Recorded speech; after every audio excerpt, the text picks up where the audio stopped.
Thank you for joining us tonight. My name is Tara Sparks. I am the Chief Academic Officer for the district, and I'm excited to share another round of our parent speaker series that we are doing twice a month.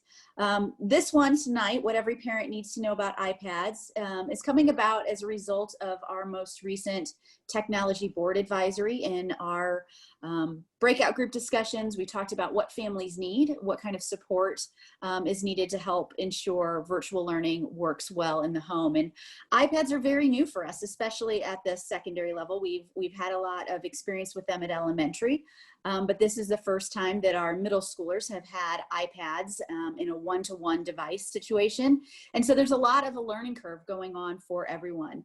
For those of you who are unaware of how we got to the process of selecting iPads, about a year and a half ago, we started a technology audit, for lack of a better word.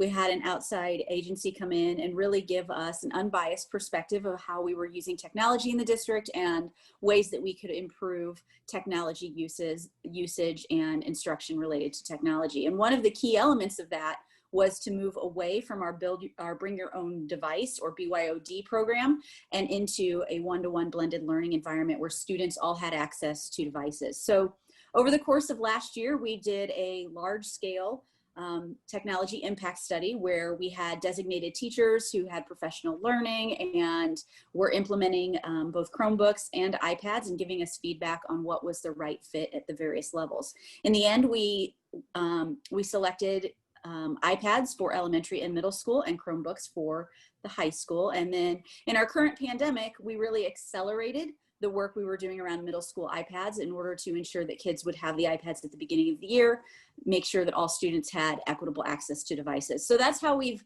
landed here today with you. And it is my pleasure to introduce our two presenters for tonight.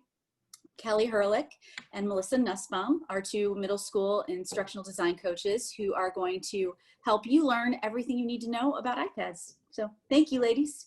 Oh, one more thing before we get started. This is being recorded, so we'll send out this link in a principal e-note in the future. And there is also a Q&A. So if you look on your screen, on my screen, because I'm on an iPad right now, it's at the top, but I know a lot of times when I'm on a laptop, it's at the bottom of my Zoom screen where you can type in questions, and throughout the course of the presentation, we will work to answer those for you. All right, so we will go ahead and get rolling. If you were with us for our Canvas presentation, welcome back. It's great to have you. I feel like we're a family now and we're in this together.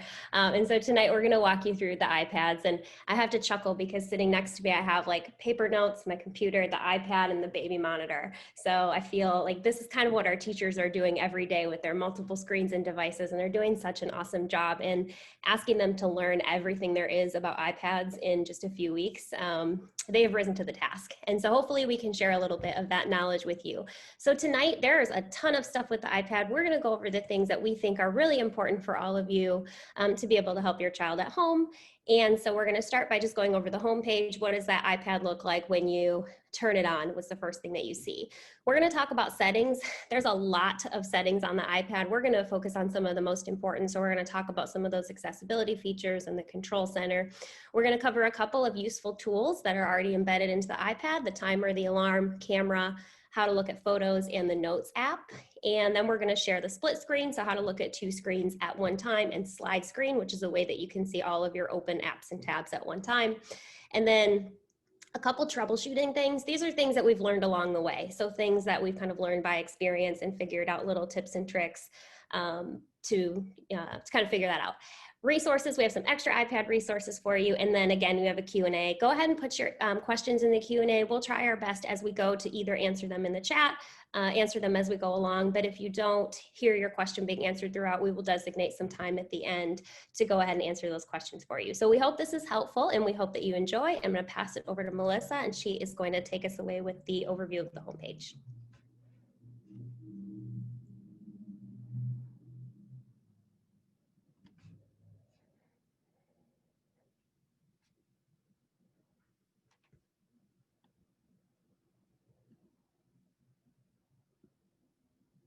Melissa, I think you're muted. That's so embarrassing. No, Sorry, guys. I was like, is this anticipation? Dun, da, da, da. So I was just saying that this is a elementary case, elementary iPad. We do have the middle school iPad is the same, just a little bit different case with the attached keyboard, which was something that came out of the impact study.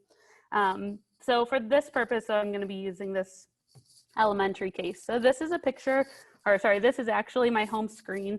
And you've had a chance to maybe glance at the slide. I'm going to just share my screen big and tell you all about that as we talk. So let me switch over so you get a bigger view. Nope, it didn't work, did it? 1 second. I think I shared the wrong direction. Okay, let's try this one more time.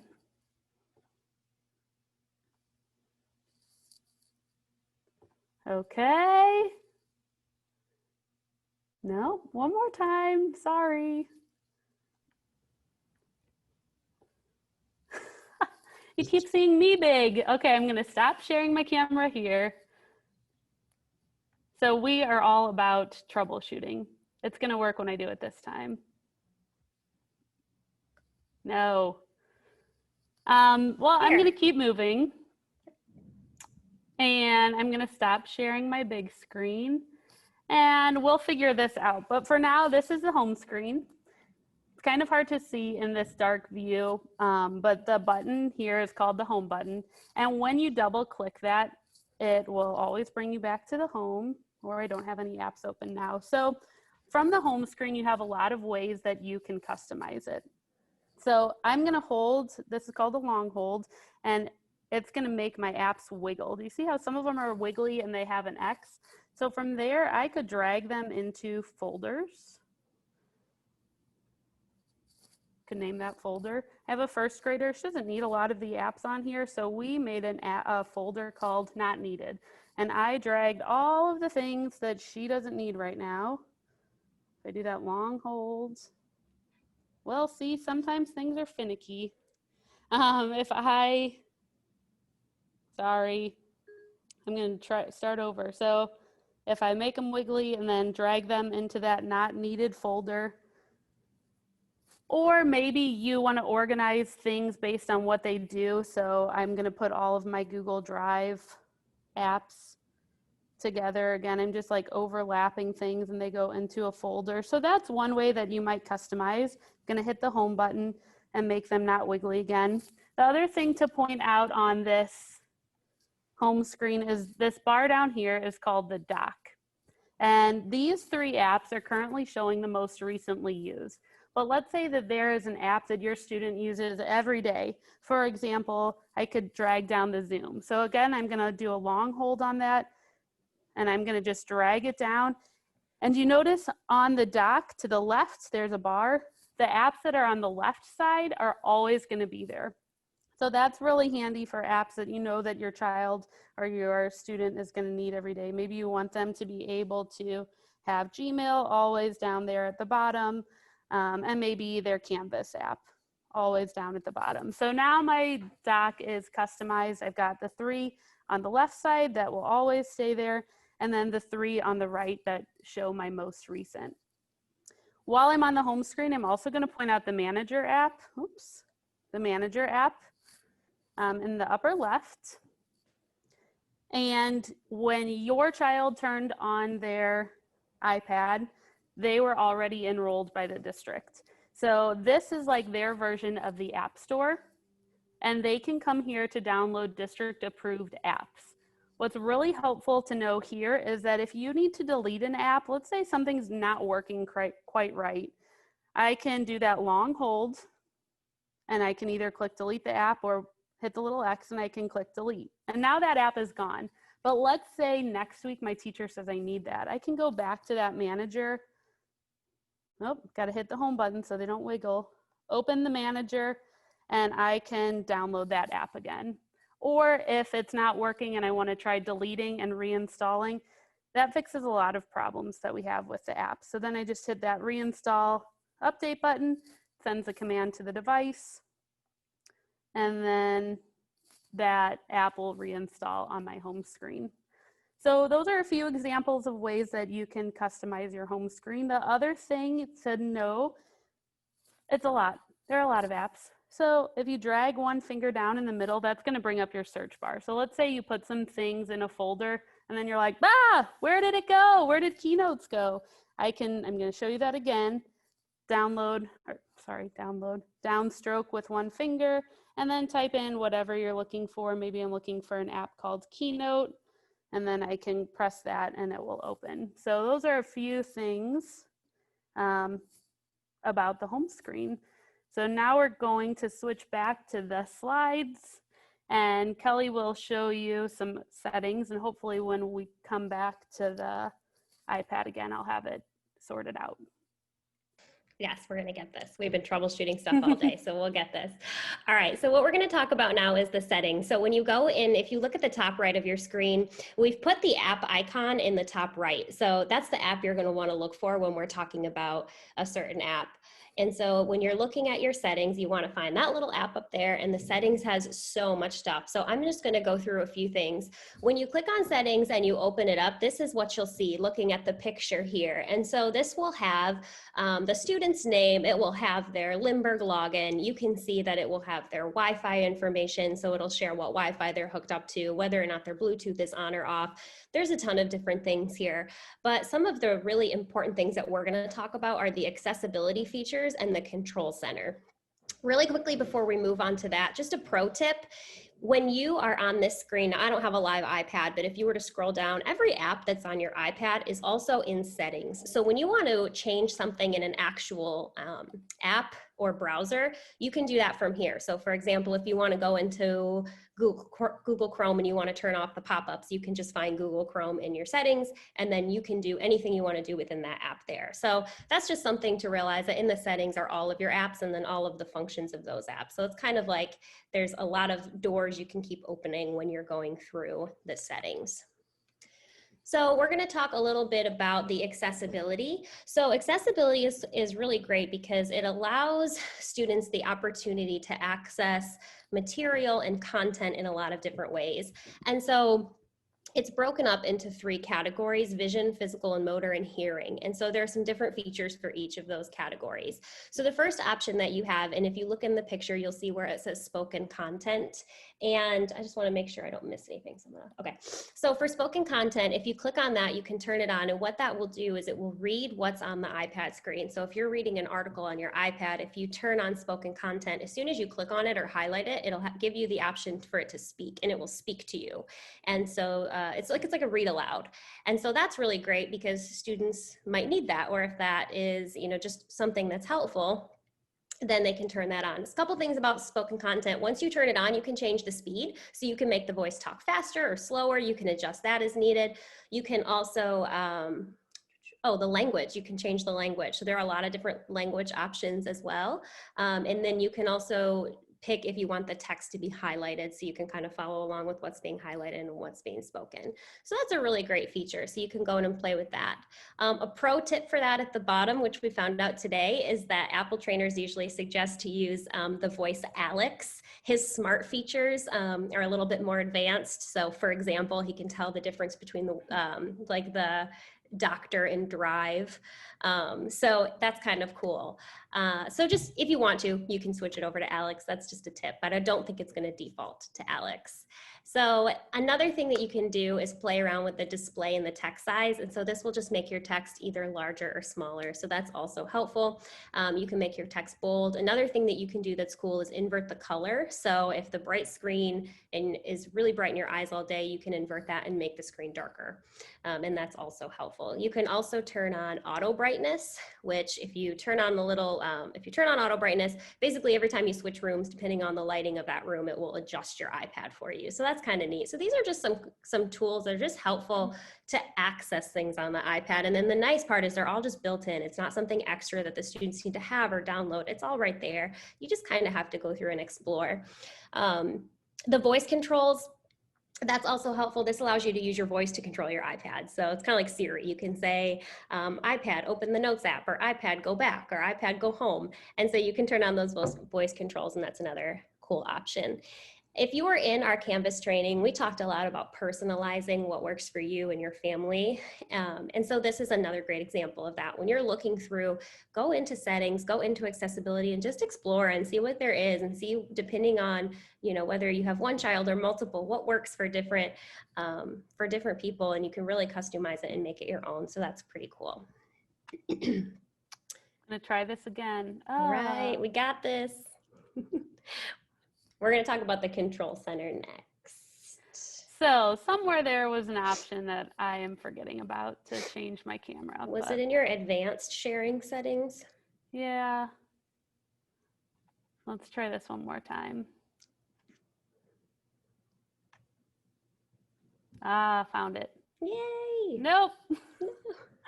Okay, well, thanks for bearing with us. It's okay, at least we can still see it there. So another really helpful setting, I'm going to show you what it is and then tell you how to change it. When you drag from the upper right-hand corner of your iPad, this is called the control center.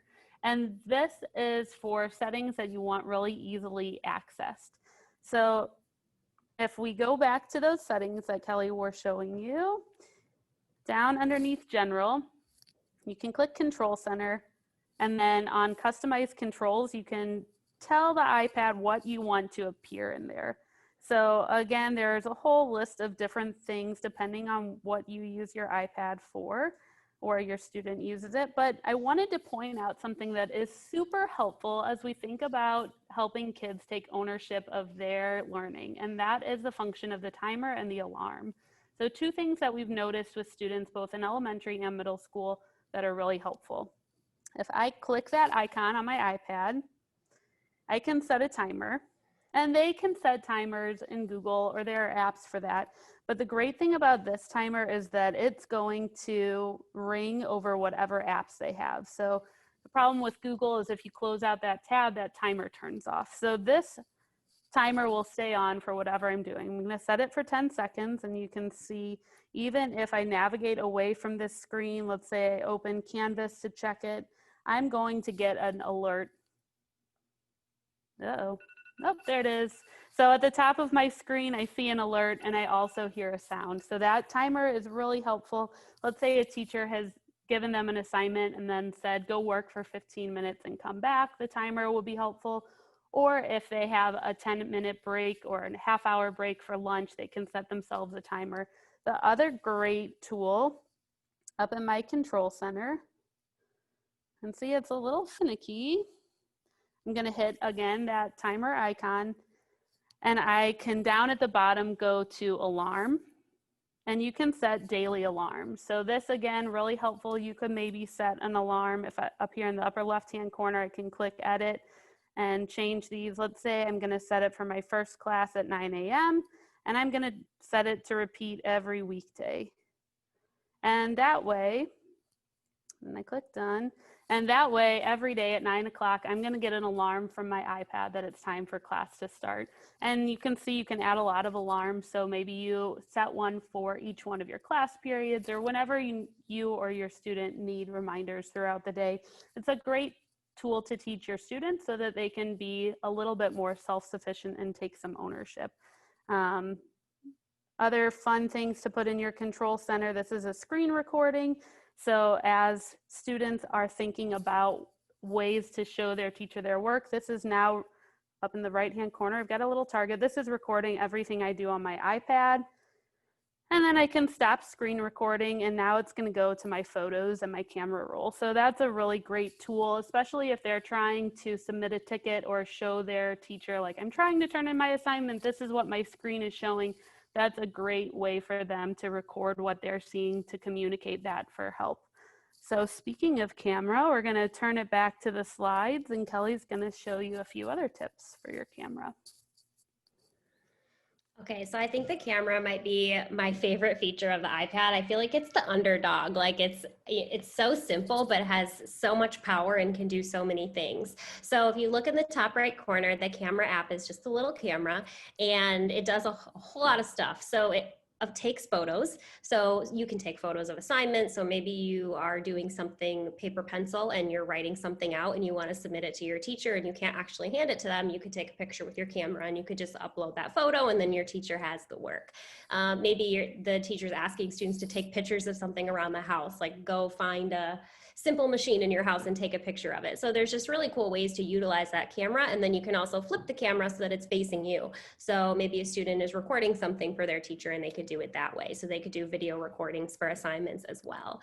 So the camera feature is really great. There's a timer on it. So if students want to set a timer, I think it's like 3, 5, and 10 seconds, they can do that. There's a slow-mo option that students can use. So it's pretty great. The one thing about the iPads that I love is it really gives the opportunity for students to be super creative. And there's a lot of Apple apps that are already on the iPad that use the camera as kind of an internal function that work really great. And so if you look at this picture, these are just some other apps that you might see. We're not asking you to go become expert on these apps, but just so you know, the one in the top left is called Clips, and Clips is a way to create and share short videos. So you can put in photos and voiceovers and music, and it's a fun way for students to create short little videos, and the students really, really like it. I know that the screen is small, but Melissa's pulling up just an example of what that Clips app will look like, and all of the photos that you pull in from Clips are from the camera roll.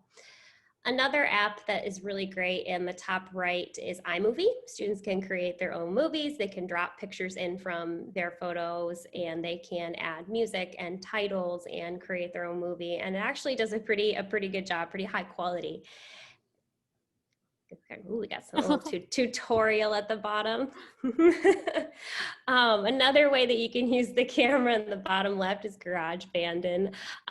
This can be used to create music and edit that music, which is also really fun.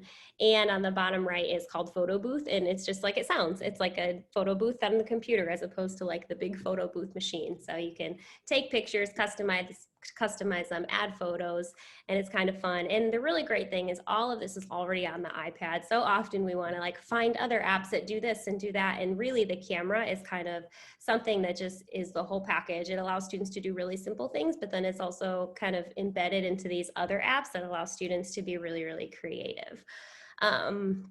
So just check out some of those apps just to play around with. They're really fun. And oh, I already said this, there's a self timer, which I thought was just kind of a fun thing to note. So the camera's really great. Everything that the students take pictures of automatically saved to their photo roll. And so we're gonna move into that next. Before we do that, this is just something that's really important for Canvas. So you'll notice in the top right that the app is different. We're not looking at the camera anymore because this is something that has to be done in settings. So in order for students to upload photos into Canvas, they just have to have a simple setting on their iPad. Now, if you have a middle school student, this is probably already done because the middle schoolers have their tech hub that has all of this information. It still doesn't hurt to check just to make sure. But if you go into settings, that's the first step. And then you want to go into the camera. So on the left side, remember where I talked about having all the apps, you want to go into camera, you want to click on formats in the camera, and then you have two options, high efficiency and most compatible. You just want to make sure that most compatible is the one that is selected. And that way students are able to upload photos really easily into Canvas. All right. So once students take pictures, then they're going to have their photo roll or camera roll. And once they open up a picture, it's going to look like this picture that I have here. And there's a couple of symbols in the top right corner that I'm just going to go through with you super quick. So the one that has a red square around it, we call it the share-o. It's the little square with the up arrow. You'll see this in a lot of the Apple apps, and this is how we share. So that if you want to share the photo to Canvas, to Google Drive, you can share it via email.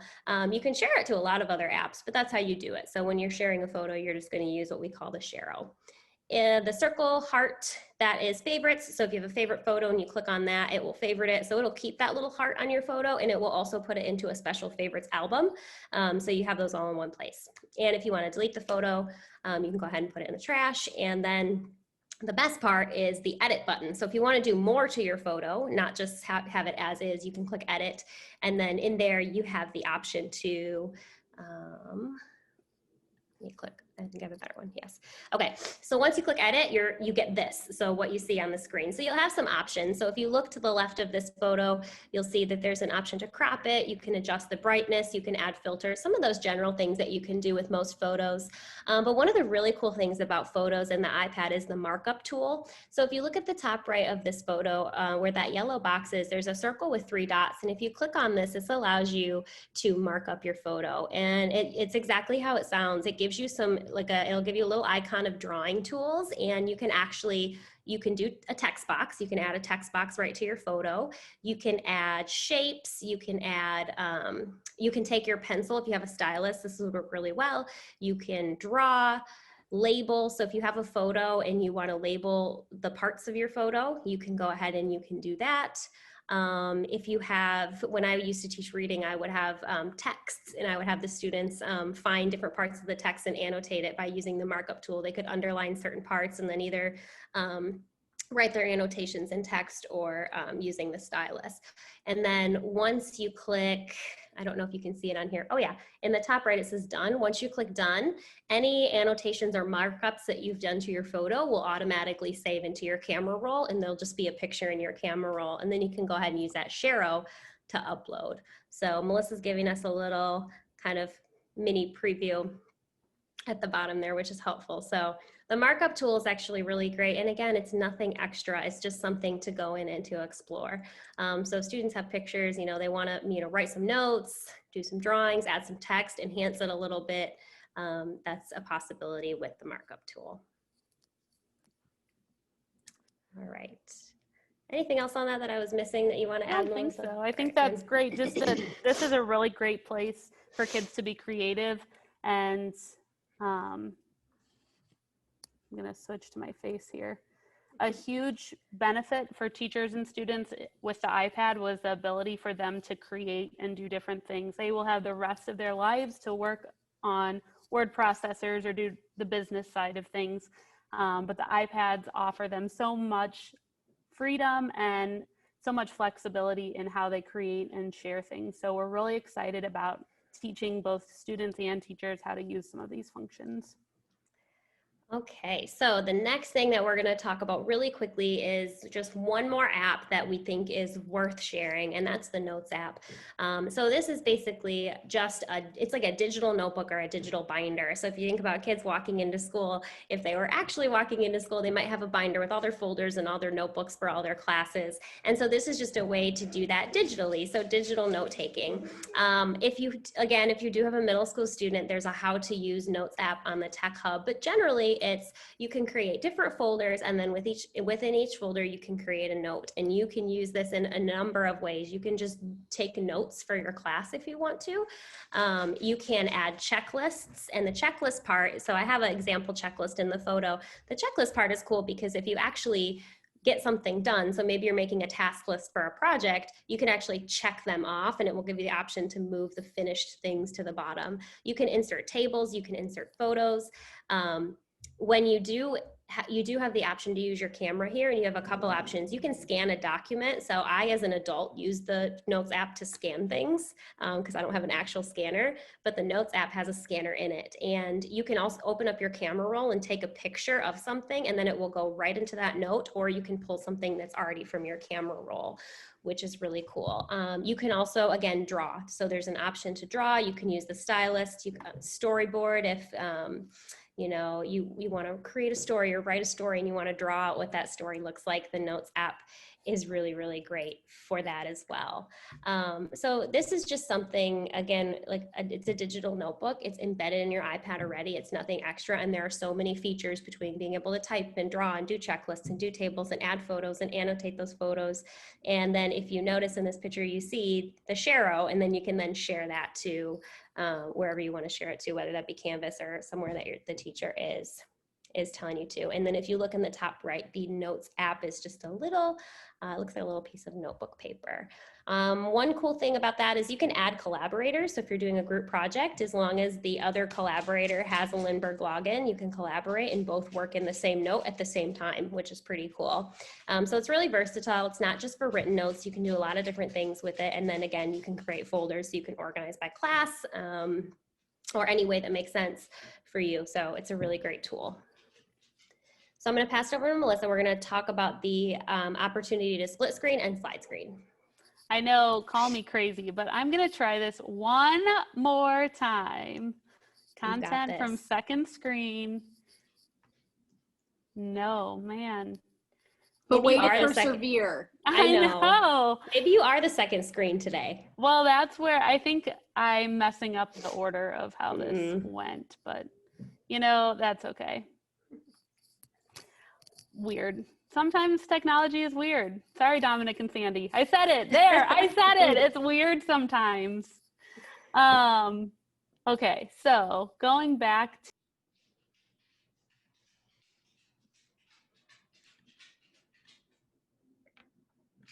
Melissa, oh, there you go. Oh. You're muted again. Muting me. It's the technology gods. They keep muting me because I said it was weird. So here we have, this is called split screen. So if you're using the Notes app or you're using something else and you want to be viewing two things at once, some teachers are using OneNote or Seesaw, all kinds of situations where this would be helpful. You can see that when I hold down this bar in the middle, it'll show me what two apps are open, and I can kind of adjust the size a little bit. Let's say I finish doing what I'm doing, and then I'm just going to slide it all the way off the screen. And I'm back to my single screen to show you how I got that. And again, this is where it's a little bit finicky and it might take me a few tries, but I'm going to pull up my dock. I have to have the app in this dock. And then I'm going to hold it and just drag it up.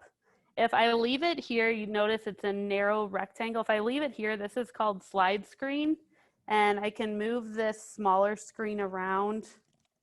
And if I drag it all the way to the right, oh, it leaves.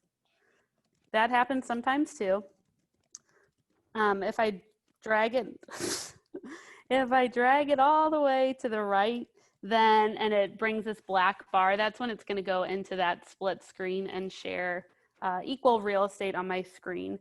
And then from there, I could maybe drag, let's say I want to have two websites open, so I can drag them both out. You know, I read something interesting on chameleons, and then I want to search something else. So I've got that Google slide. So that's something, especially in a virtual setting where we're asking kids to have multiple things open at the same time, that's been a really helpful tip. So that's kind of the overview of our new content. Now we're going to show you a few examples of some troubleshooting tricks to have in your back pocket. So we know that sometimes you're in the middle of class and things go out. So best trick is to double press your home screen, and this is going to show you all of the apps that are open, and we tell kids just close it and start over. So sometimes you kind of forget what you have open, things get open fast, close them and start over. That's the first really simple thing. The next simple thing, just restart your iPad. Sometimes everything needs a fresh start. Maybe there was an update that needed to run, so restarting things helps. And again, we mentioned this earlier, but deleting an app and reinstalling. So if I hold again, I can just delete that app and then re-download it from the manager. Also double checking to make sure that you're only logged into your Limburg account. Many cases last year when we were in the impact study where we had multiple kids logged in on one iPad because they were sharing. And then the apps get confused about which app is supposed to be opening with which account. So a way to check that, if I log into Chrome or if I open Chrome here, the first time you open, you'll accept and continue. Sure, we'll let it sync. Oh, allow. And then you can log in. I think it's under settings. Yeah, so then click on settings and just kind of make sure that you're logged in. Sometimes it helps even with other programs if your iPad knows, yes, this is a Google user on this account. This week, we also had the Zoom update to make sure that students were signing into Zoom with their Limburg Gmail account. And we're hoping that that's going to help alleviate a lot of the problems. But if you're still having problems, make sure you're logging into your Limburg Gmail account. And that's the only one. Other best practices, no rhyme or reason to our knowledge, but sometimes Safari works for things. This is the icon. Sometimes Chrome works for things, so that's always a good troubleshooting tip. If you are having trouble in one, switch to the other one. Couple other things, just make sure you can check for updates. The iPad should update on its own, but if you're ever noticing that, you know, something isn't working and you notice that you haven't updated, it could be that. So just keep an eye on updates. And then another thing is just reconnect to Wi-Fi. Sometimes we just need a reboot. So disconnect from the Wi-Fi, reconnect. Working from home, working closer to the modem is helpful, but sometimes the iPad just needs a fresh start. So those are just a couple of things that we over time have learned are easy kind of troubleshooting things that you can do before taking on next steps and maybe putting in a ticket and something that you can figure out fairly quickly. So some additional resources on the iPad. Now let's see if I can find the icon. On the iPad, there's a little light bulb called Tips. So if you are ever in a jam, or if your kid is bored and they want to learn some more, you could open the Tips. It has different categories. We have not even scratched the surface of what these can do. So that's a great place to go. For students who are in middle school, they have a Canvas course called the Technology Hub, and if they still aren't familiar with the enrollment code, they could ask their Flyer Time teacher next time they see them, and they'll help them get logged in. We've been producing some tutorials and videos, and we've got great plans for students to get involved in that as well. And the Copilot, similarly, currently you can submit a help desk ticket, but they also have plans to make some videos and tutorials in what's called a knowledge base. So that's a great place that you can go if you're curious to see how to do something or to troubleshoot.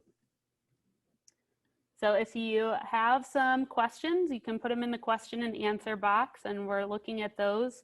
I did notice earlier somebody asked their elementary student currently has a Chromebook, and at the beginning we said elementary is getting iPads. This technology rollout was supposed to take several years, and this summer technology pivoted and got their hands on whatever devices we had in the district to help get those into the hands of students for virtual learning. So those will continue to be rolled out over the next few years.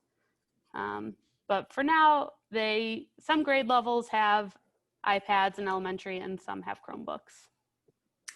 I just want to interject. I failed because I couldn't see everybody on the screen that I'm on to introduce two of our other members of this webinar. We have Dominic Jaggi, our Director of Technology, and Sandy Woodfin, one of our technology specialists, who are able to help and support this work.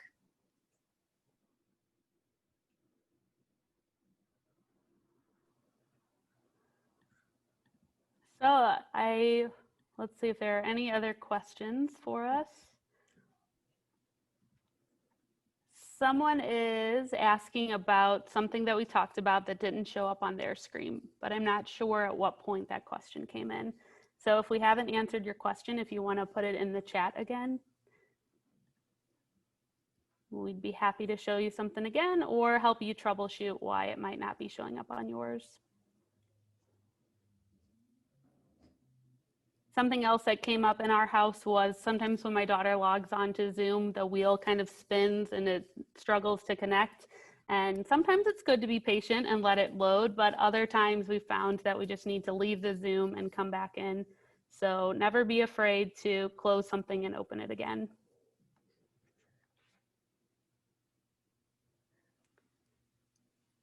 All right, well, with no new questions, keep in mind our resources that we have available for you on the Copilot Help Desk, and keep an eye on your principal newsletters for the recording of this and the slide deck and topics for next month.